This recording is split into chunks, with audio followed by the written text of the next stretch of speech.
আপনি কি ভোট দিতে যাবেন? অবশ্যই যাব। কাজ বন্ধ রাখবো, ছুটি নিব।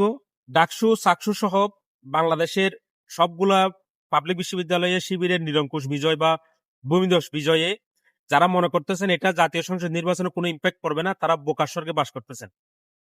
বাংলাদেশে এটার একটা ইম্প্যাক্ট পড়বেই। জামাতের একটা ভালো ইমেজ তৈরি হচ্ছে এবং বিজয়ের একটা ইমেজ তৈরি হচ্ছে।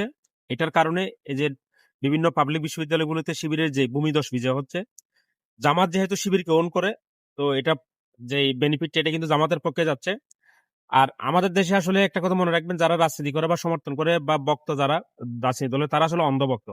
যেমন আমি এখানে জামাতের একজনকে প্রশ্ন করেছিলাম, উনি হাদির জন্য জান দিয়ে ফেলতেছে।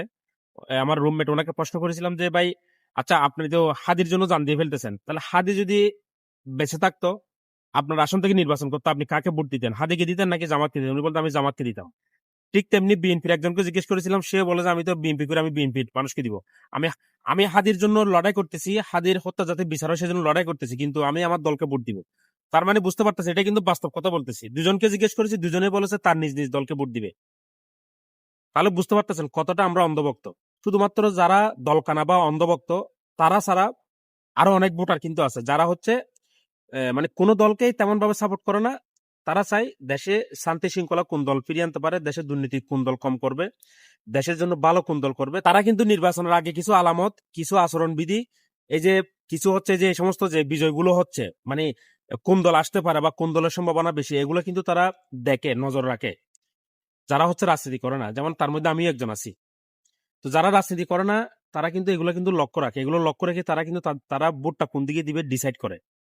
তো যারা মনে করতেছেন জাতীয় নির্বাচনে কোনো ইম্প্যাক্ট পড়বে না, তারা হচ্ছে বোকার স্বর্গে বাস করতেছেন আমার মতে। এটা কিন্তু ইম্প্যাক্ট পড়বে।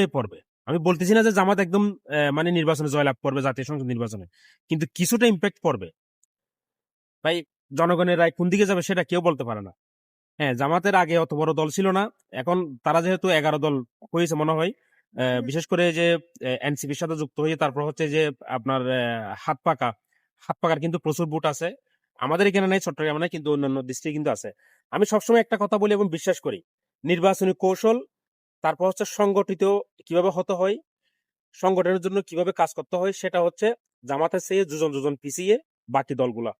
আমি নাম বলতেছি না, বাকি সব দল। আমি যে দেশে আছি এই দেশে একটা কথা বলি, এই বিভিন্ন জামাতের কর্মীরা দেখেন খোঁজখবর নিচ্ছে, তাদের যারা সাপোর্টার সমর্থক তারা নিবন্ধন করেছে কিনা, ওই যে প্রবাসীদের ভোট দেওয়ার জন্য। বিএনপির কাউকে দেখলাম না তারা খোঁজখবর নিচ্ছে।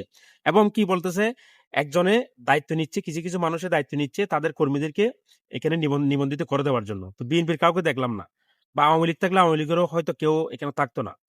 তারা কিন্তু চাচ্ছে প্রবাস থেকে একটা ভোটও যাতে তাদের মিস না হয়। এগুলো কোন দল করতেছে আর কোন দল করতেছে আমাকে একটু বলেন।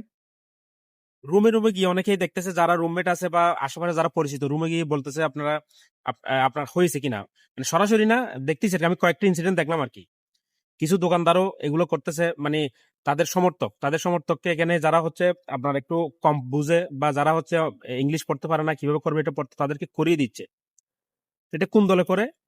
দলের জন্য কিভাবে একনিষ্ঠভাবে কাজ করতে হয়, দলকে কিভাবে এগিয়ে নিতে হয়, দলের সর্বোচ্চ সমর্থন কিভাবে আদায় করতে হয়, সেটা কিন্তু জামাত শিবিরের কিন্তু এটা খুব ভালো করে জানা আছে। বাকি দলগুলো যে উপরে উপরে আসি নাই এরকম।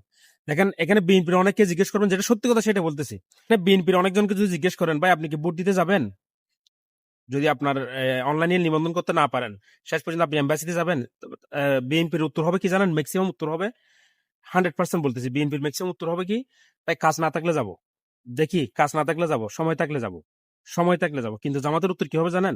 অবশ্যই যাব, কাজ বন্ধ রাখবো, ছুটি নিব, প্রয়োজনে 100 দিরহাম হচ্ছে গাড়ি ভাড়া দিব, তারপরেও যাবো। জামাতের উত্তর হবে এটা।